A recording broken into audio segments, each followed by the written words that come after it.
السلام عليكم ورحمة الله وبركاته. بسم الله الرحمن الرحيم. أعزائي التلاميذ، درسنا لهذا اليوم هو الدائرة. لنبدأ على بركة الله في شرح الدرس.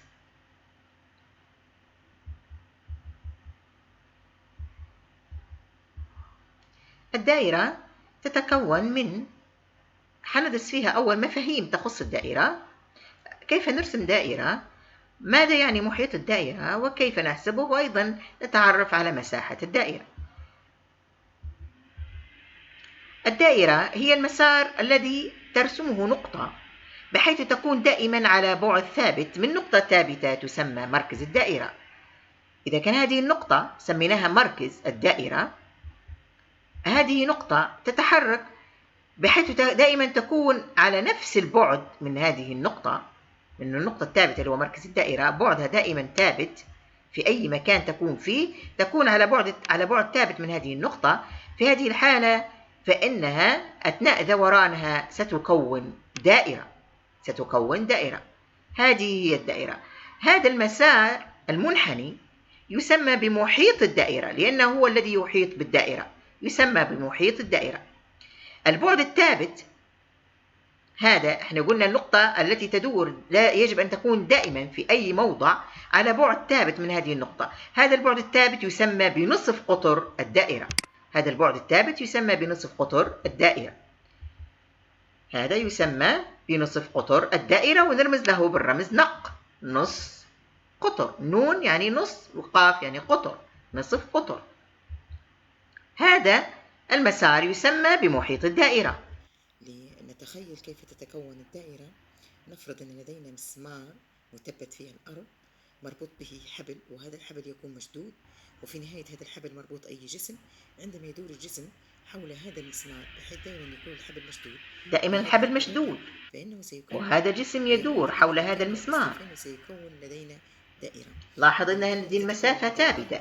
عندما كانت النقطة هنا نقطة ثابتة، هذه المسافة من هذه نقطة ثابتة وهذه نقطة متحركة، وهذه المسافة بينهما بين النقطة الثابتة والمتحركة ثابتة. هذا هو نصف قطر الدائرة، وهذا هو المركز الذي يدور حوله، هذه تدور حوله هذه النقطة. إذا لو كان عندي هنا مثلا مسمار مثبت في الأرض، وعندي حبل مشدود ومثبت فيه أي جسم هنا، وهذا جسم يدور بحيث دائما بيكون حبل مشدود، أثناء دورانه سوف يكون دائرة. هذا المسار المغلق يسمى محيط الدائرة، وهذه النقطة تسمى مركز الدائرة. هذه المسافة بين النقطة المتحركة والنقطة الثابتة، وهذه المسافة دائما تكون ثابتة، قلنا في أي مكان هي تكون نفس المسافة في أي موضع. إذا كانت النقطة هذه هنا حتكون نفس المسافة، إذا كانت النقطة هنا حتكون نفس المسافة، تسمى بنصف قطر الدائرة. أيضا تعريف آخر للدائرة: الدائرة هي منحنى مغلق جميع نقاطه، يعني جميع النقاط التي تقع عليه على مسافة ثابتة من نقطة ثابتة. كل النقاط هتكون على مسافة ثابتة من نقطة ثابتة. هذه هي النقطة الثابتة اللي هي المركز، وهذه المسافة الثابتة تسمى بنصف قطر الدائرة، هذه تسمى المركز. إذا المسافة هذه اللي هي نصف قطر الدائرة هي نفسها المسافة هذه. كل النقاط الموجودة على المحيط تكون على نفس المسافة من المركز، وهذه المسافة سميناها بنصف القطر. إذا أنصاف الأقطار في الدائرة الواحدة متساوية. لاحظ أن المسافة هذه 3 سنتيمتر، وأيضا المسافة هذه 3، 1 2 3. لاحظ المسافة الأخرى هذه 3 برضو، هذه 3. البعد الثابت يسمى نصف القطر. لاحظ أن أنصاف أقطار الدائرة الواحدة متساوية. محيط الدائرة هو طول الخط المنحني الذي يحيط بالدائرة. هذا هو محيط الدائرة، هو طول الخط المنحني. كم طوله؟ يعني تخيل أن ناخذ مقص ونقص هذا الخط المنحني ونقيسه بالمسطرة، فهو طول محيط الدائرة. إذن هذا هو محيط الدائرة. الوتر في مسمى آخر يسمى الوتر. ما هو الوتر؟ الوتر هو قطعة مستقيمة تصل بين نقطتين تقعان على محيط الدائرة، هذا وتر. نقطتان تقعان على محيط الدائرة، هذا محيط الدائرة، وهذه نقطة تقع على محيط الدائرة، هذه نقطة أخرى تقع على محيط الدائرة، يصل بينهما قطعة مستقيمة، هذه القطعة المستقيمة تسمى وتر، تسمى وتر. هذا وتر. لاحظوا القطر، ما هو القطر؟ هو قطعة مستقيمة تصل بين نقطتين على محيط الدائرة وتمر بالمركز. إذن طبعا احنا خدينا فيما سبق إن المسافة من المركز إلى المحيط وإن هي مسافة ثابتة دائما وسميناها نصف قطر، هذا نصف قطر. إذا من المركز إلى المحيط هو النصف الآخر. إذا المسافة هذه كلها هي قطر كامل، هي قطر كامل يتكون من نصفين، هذا النصف الأول من المركز إلى المحيط، من المركز إلى المحيط هذا النصف الثاني، ماشي. إذا هذا قطر كامل. ما هو القطر؟ هو قطعة مستقيمة تصل من المحيط إلى المحيط ويمر بالمركز، يجب أن يمر بالمركز، إذا كان ما مرش بالمركز يسمى وتر. طبعا أيضا هذا وتر، لا يسمى قطر، هذا وتر، هذا وتر لأن احنا قلنا وتر يسمى هو قطعة مستقيمة تصل بين نقطتين على محيط الدائرة، وهي أيضا هذه قطعة مستقيمة تصل بين نقطتين على محيط الدائرة. والقطر هو أكبر الأوتار في الدائرة، أطول الأوتار في الدائرة أو أكبر الأوتار طولا في الدائرة. هذا قطر الدائرة وهذا محيط الدائرة. هذا نصف قطر الدائرة. ما العلاقة بين نصف القطر والقطر يا ترى؟ نصف القطر هو نص القطر، هو يساوي نص القطر. إذا كان القطر كامل 4، إذا نصها 4 بنقسمها على 2. إذا النص 2. لاحظوا إذا كان القطر كامل 4، النص هو من المركز إلى المحيط كم؟ 2. هو نص الأربعة. نص القطر من المركز إلى المحيط كم؟ 2. إذا نص القطر هو القطر تقسيم 2. نص القطر هو القطر تقسيم 2. بينما القطر كامل هو 2 من نص القطر، نص قطر ونص قطر آخر. إذا القطر هو نص القطر كامل هو عبارة عن نص القطر مكرر مرتين. إذا نص القطر ضارب 2. الآن هذا مركز دائرة وهذه دائرة. هذا قطر، يعني القطر قلنا من قطعة مستقيمة تصل من المحيط إلى المحيط ويمر بالمركز. ماذا فعل القطر بالدائرة؟ القطر يقسم الدائرة، قطر الدائرة حيقسم الدائرة إلى نصفين متساويين. هذا نصف دائرة، إذا قطر الدائرة يقسم الدائرة إلى نصفين متساويين. هذه تسمى نص دائرة وهذه تسمى نص دائرة. إذا قطر الدائرة يقسم الدائرة إلى قسمين متساويين.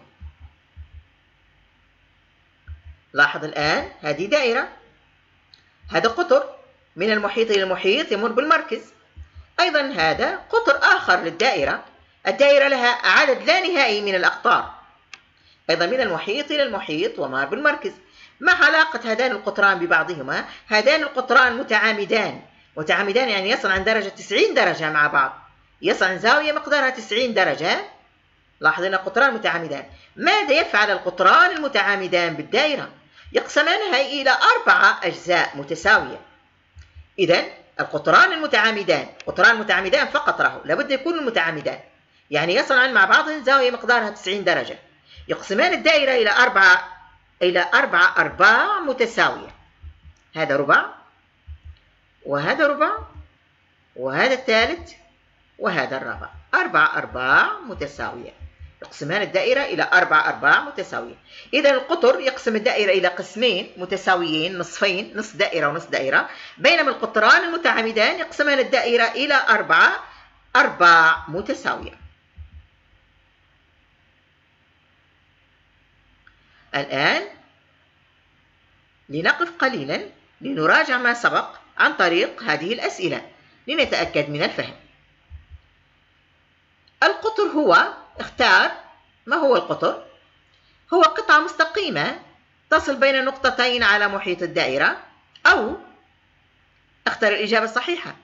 هو قطعة مستقيمة تصل بين نقطتين على محيط الدائرة ويمر بالمركز. لابد القطعة المستقيمة تمر بالمركز. أو هو قطعة مستقيمة تصل بين المركز ونقطة على محيط الدائرة. اختر ما هو القطر يا ترى؟ ما هو القطر؟ الإجابة الصحيحة هي فعلا أنت متميز. الإجابة الصحيحة هي الفقرة B، هي الفقرة B. القطر هو قطعة مستقيمة تصل بين نقطتين على محيط الدائرة ويمر بالمركز. بينما الإجابة A قطعة مستقيمة تصل بين نقطتين على محيط الدائرة هو وتر. هذا هو وتر. قطعة مستقيمة تصل بين المركز ونقطة على محيط الدائرة، ماذا هو؟ هذا نصف القطر من المركز إلى المحيط، هذا نصف القطر. هذه المسميات مهمة أعزائي التلاميذ، يجب حفظها جيدا.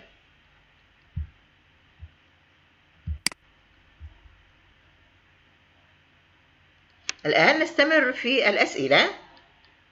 الأسئلة. تدريب أيضا. يقسم الدائرة إلى أرباع متساوية. ما هو الشيء الذي يقسم الدائرة إلى أرباع متساوية؟ اختر الإجابة الصحيحة. هل هو قطر أم نص قطر أو قطران متعامدان؟ كيف نقسم الدائرة إلى أرباع متساوية؟ باستخدام قطر أم نصف القطر أم قطران متعامدان؟ أحسنت، الإجابة الصحيحة هي بواسطة القطران المتعامدان. القطر حيقسم الدائرة إلى نصفين متساويين، بينما القطران المتعامدان حيقسمان الدائرة إلى أرباع متساوية. نستمر في التدريب أيضا.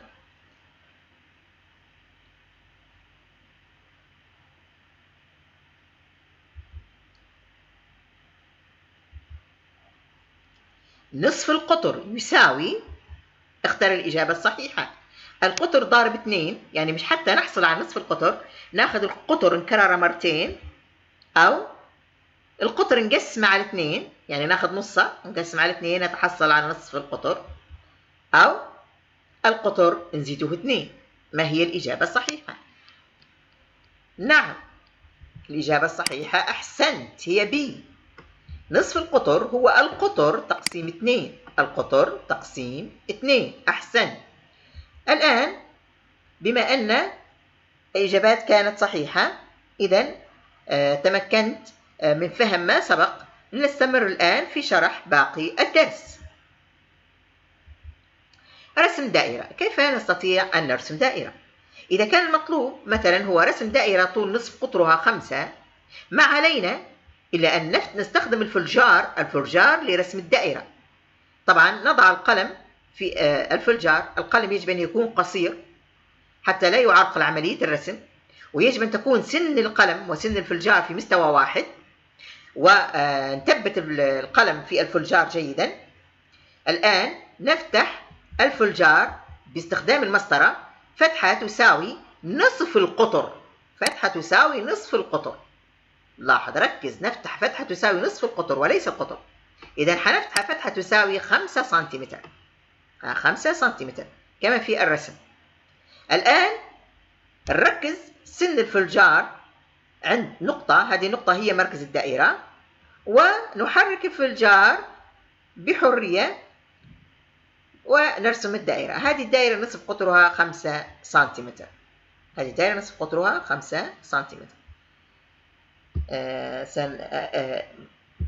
شاهد هذا الفيديو لتتعرف أكثر على طريقة رسم الدائرة.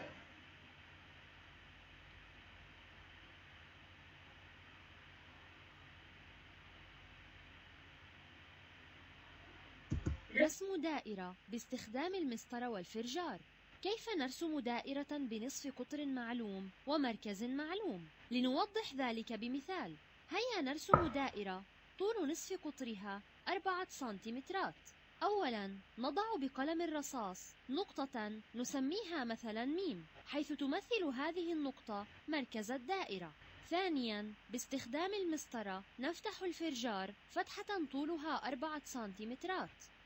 ثالثا نثبت رأس الفرجار المدبب عند النقطة ميم، ونحرك الذراع الأخرى للفرجار مع الحفاظ على الرأس المدبب ثابتا عند النقطة ميم، ونستمر بالحركة حتى نصل إلى نقطة البداية.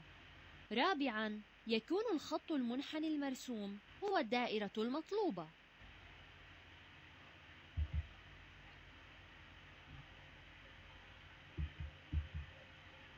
الآن بعد ما تعرفنا على الدائرة وكيفية رسمها، سنتعرف على كيفية إيجاد وحساب محيط الدائرة. العلاقة بين محيط الدائرة وقطرها. لاحظ، أجرينا تجربة، رسمنا أو خدينا دوائر، قسنا محيطها باستخدام طبعا شريط القياس، قسنا المحيط وقسنا القطر. قسمنا المحيط تقسيم القطر، طلعت 3.1، كانت النتيجة 3.1 تقريبا. نفس الشيء هنا، دائرة أخرى قسنا محيطها باستخدام شريط المتر وقسنا القطر بتاعها، القطر كامل اللي هو من المحيط إلى المحيط مار بالمركز، ثم قسمنا المحيط على القطر، كانت النتيجة 3.1 أيضا. في المرة الثالثة خدينا دائرة أخرى، قسنا محيطها باستخدام شريط المتر وقسنا قطرها، قسمنا المحيط على القطر، طلعت 3.1 أيضا. نفس النتيجة عندما كررنا العمل مرة رابعة، خدينا دائرة أخرى، قسنا محيطها باستخدام شريط المتر وقسنا قطرها، قسمنا المحيط تقسيم القطر، كانت النتيجة أيضا 3. محيط تقسيم القطر في كل مرة هي نفس النتيجة 3.1. اختلف المحيط واختلف القطر، ولكن حاصل خارج قسمة المحيط تقسيم القطر كان دائما 3.1. إذا خارج قسمة محيط أي دائرة على طول قطرها له نفس القيمة دائما. هذه القيمة نسميها باي، هذه القيمة نسميها باي. طبعا قيمتها المقربة هي 3.14 أو 22/7. طبعا باي هو حرف يوناني ويقرأ باي، يقرأ باي. هذا طبعا حرف يوناني ويقرأ باي، هذا حرف يوناني ويقرأ باي، يقرأ باي. إذن خارج قسمة محيط أي دائرة على قطرها دائما يساوي 3.14 تقريبا أو 22/7. يعني لو كان نقسم هنا 22/7 حتطلع لي 3.14. هنقسم 22/7 تقريبا. طبعا 22 تقسيم 7 فيها 2 تقسيم 7 ما تصحش. 22 تقسيم 7 فيها 3. 3 ضارب 7 ب21. الآن نطرح. 2 ناقص 1 1 و2 ناقص 2 0. طبعا هنا حنرجع الفاصلة وننزل الصفر، أصبحت 10 تقسيم 7 هي 1. 1 في 7 ب7. الآن نطرح. 10 تقسيم 7 ناقص 7 3. في صفر آخر هنا طبعا موجود، حننزلوه نحتاجوه الآن، نظهروه وننزلوه. 30 تقسيم 7 4. 4 في 7 28. و10 ناقص 8 2. و2 ناقص 2 اللي هو 0. وهكذا حنستمر في وضع الأصفار مش حتنتهي القسمة. إذا تقريبا تساوي طبعا هنا فيها 2، تقريبا تساوي اللي هي كم، خذينا رقمين عشريين، تقريبا تساوي 3.14 أو 22/7. إذا 22/7 طلعت كم؟ طلعت تساوي تقريبا 3.14. وهذه النسبة سميناها باي، نسبة تقريبية، نسبة مقربة، لأن هي ليست بالضبط، لأن عملية القسمة مش حتنتهي، فسميناها باي. سميناها نسبة تقريبية لأنها نسبة بين محيط الدائرة إلى قطرها، محيط الدائرة على قطرها. بما أنه قال لي المحيط تقسيم طول القطر يساوي باي، المحيط تقسيم طول القطر يساوي باي، إذن المحيط يساوي باي ضارب طول القطر. يعني مثلا احنا قلنا مثلا 6 تقسيم 2 يساوي 3، صح ولا لا؟ ده 3 ضارب 2 لو كان درنا عملية عكسية توا 3 ضارب 2 يساوي 6. نفس الشيء باي ضارب طول القطر هيعطيني المحيط. إذا محيط الدائرة هي باي ضارب طول القطر، وهذا القانون اللي بنستخدموه في حساب محيط الدائرة في أي مسألة يكون طالب مني حساب محيط الدائرة. إذا محيط أي دائرة هو باي ضارب طول القطر، وباي عرفناها كم احنا، هتكون معطية في المسألة هي 3.14 أو 22/7. الآن لنرى ماذا يعني محيط الدائرة. قلنا هو طول الخط المنحني الذي يحيط بالدائرة، وتلاحظ في هذا الفيديو أيضا إن حنغيره في نصف القطر، باهي حيتغير القطر، لأن نصف القطر هو القطر ضارب 2. فمثلا نصف القطر هنا 1.9، إذا القطر لما نضربه في 2 هيقعد لي 3.8. لما نقسم المحيط على القطر دائما النسبة هتطلع 3.14. لما يتغير نصف القطر هيتغير المحيط، لما نقسم المحيط على القطر دائما النتيجة ثابتة اللي هي باي. محيط أي دائرة تقسيم قطرها هيساوي نفس النتيجة. لاحظ في هذا الفيديو محيط الدائرة هو طول الخط المنحني الذي يحيط بالدائرة. هذا طول الخط المنحني، هذا الطول، هذا المحيط. هذا المحيط هو طول الخط المنحني اللي كاين يحيط بالدائرة 11.9. إذا كان غيرنا، لاحظ أن نغيره نص القطر، محيط تقسيم القطر يعطيني بالزيادة أو بالنقصان. لاحظ نص القطر 1.6، إذا القطر هو 3.2 القطر كامل اللي هو نص القطر ضارب 2. القطر دائما هي 3.14. نغير نص القطر، لاحظ الأرقام كلها تتغير. المحيط يتغير. لما نزيد نص القطر تكبر الدائرة، ننقص نص القطر تصغر الدائرة. ولكن المحيط تقسيم القطر دائما يساوي نسبة ثابتة ل 3.14. والمحيط هو طول الآن استمع لشرح هذه الطالبة كيف توصلت. قامت طبعا كل الطالبات في الفصل في مدرسة السلام بإثبات أن محيطي دائرة تقسيم قطرها يساوي 3.14 أو 22/7 اللي هو نسبة تقريبية باي، عن طريق قياس دوائر محيط وأقطار دوائر مختلفة ثم قسم المحيط على القطر فتحصلوا على نفس النتيجة تقريبا. لنستمع إلى هذا الفيديو ونشاهد هذا الفيديو. لاستنتاج العلاقة بين محيط الدائرة وقطرها نقوم بقياس محيط الدائرة باستخدام صاروخ المتر، ولمعرفة طول قطرها هكذا. طولها 20 سنتيمتر. هذا المحيط ولا القطر؟ طول المحيط 20 سنتيمتر. نقوم برسمها على ورقة لمعرفة قطرها، ثم نقوم بقصها ثم تليها عدة مرات.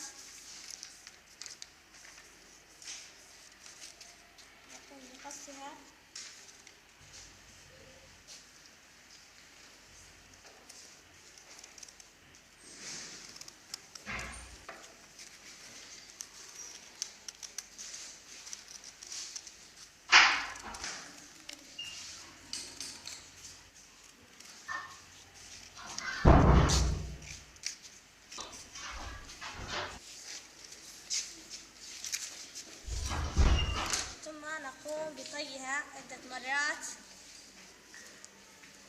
هكذا. هذا هو المركز.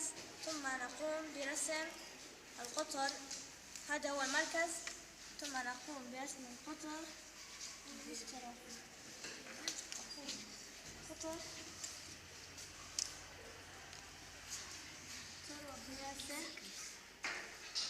القطر تقريبا 5 6. نقوم بتقسيم 20 على 6. قسم المحيط على قطر. دائما تكون النتيجة المحيط قسم القطر 3.14 وتسمى باي، وهو يساوي 22 أو 3.14. 22 على 7 أو 3.14.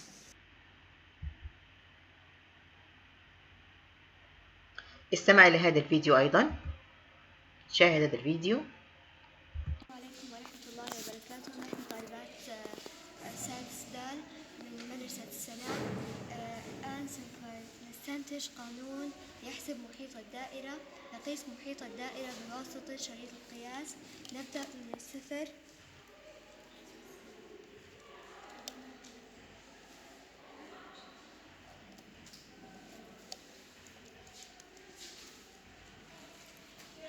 واحد وعشرون ونصف سنتيمتر. الآن سوف نقيس قطر الدائرة. لنقيس قطر الدائرة علينا أن نرسم دائرة لكي نحدد المركز، لأن لو أن شفنا من هنا مش محدد المركز.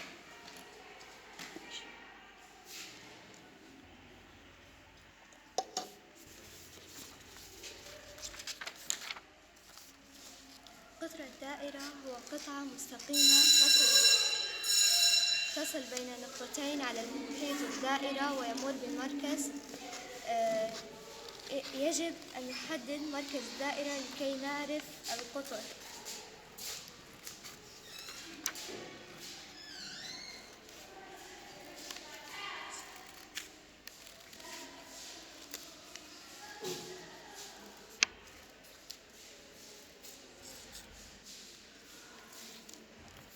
نطوي الدائرة مرتين، مرة بالنصف والمرة الأخرى هكذا. من ثم سوف يتحدد لدي مركز الدائرة.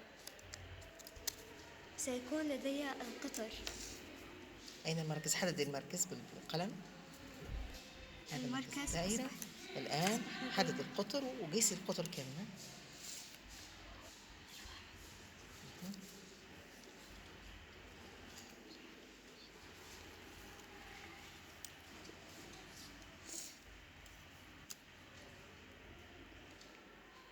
نبدأ من الصفر. كم طول القطر؟ 6.5. 6.5. ومن ثم نحسب محيط الدائرة في القطر. محيط تقسيم القطر. نحسب محيط تقسيم القطر كم يساوي؟ 21.5 تقسيم 6.5. كم طلع؟ 3.3 تقريبا 3.3. ماشي. نقدر نعاود نفس التمارين على عدة دوائر، صح ولا لا؟ ناخذ الدائرة هذه مثلا. أول شيء مثل في بداية الخطوات حدد نفس الخطوات بالضبط. حدد محيط الدائرة نقيس محيط الدائرة قياس باستخدام شريط القياس. نزل شوي يدك.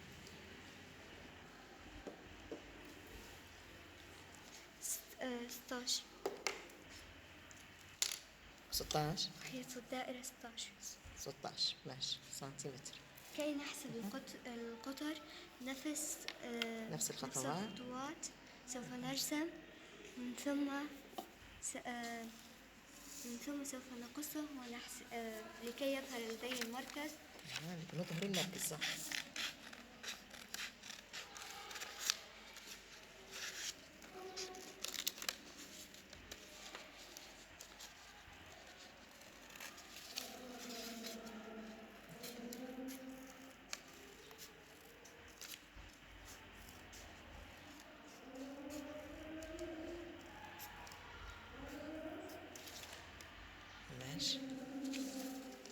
نطوي.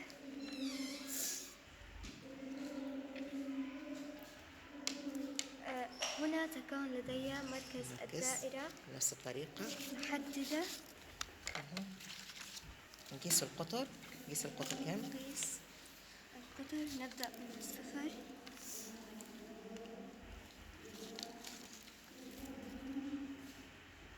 4.5. الآن نقسم المحيط تقسيم القطر.